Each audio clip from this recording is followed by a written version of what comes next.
Oke adik-adik, kita masuk di materi yang terakhir di sini. Adik-adik bisa perhatikan di sini materi yang terakhir yaitu mengenai konservasi flora dan fauna. Nah, jadi jenis flora dan fauna yang ada di Indonesia di negara lain banyak sekali jumlahnya adik.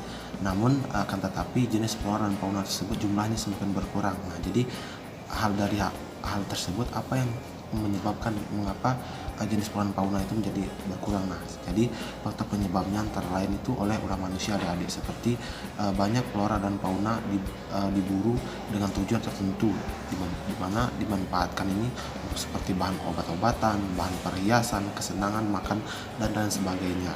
Dan perusakan habitat flora dan fauna misalnya dijadikan sebagai perumahan, lahan industri, dan pertanian adik. Nah, oleh karena itu, untuk mencegah terjadinya kepunahan flora dan fauna tersebut, kita harus melindungi dengan melakukan konservasi adik-adik. Nah, jadi adik-adik bisa perhatikan di sini, di samping sini ada 6 konservasi yang bisa dilakukan untuk mencegah terjadinya penurunan kualitas flora dan fauna yang Indonesia. Nah, pertama di sini ada bisa perhatikan di sini yaitu konservasi yang dapat kita lakukan yaitu dengan cara membuat tempat perlindungan bagi flora dan fauna agar kelestariannya terjaga dan tidak terganggu tadi.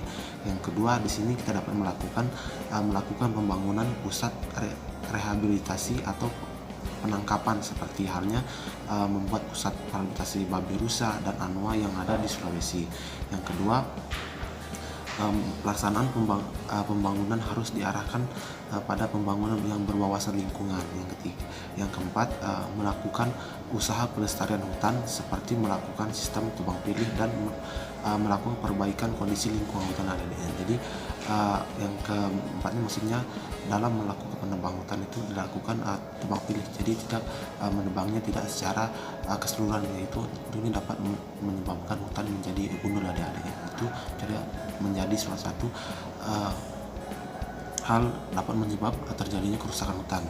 Yang kelima, melakukan usaha pelestarian hewan seperti melindungi hewan dari perburuan liar dan mengawasi penjualan ataupun penyelundupan hewan yang dijual ke luar negeri adik-adik.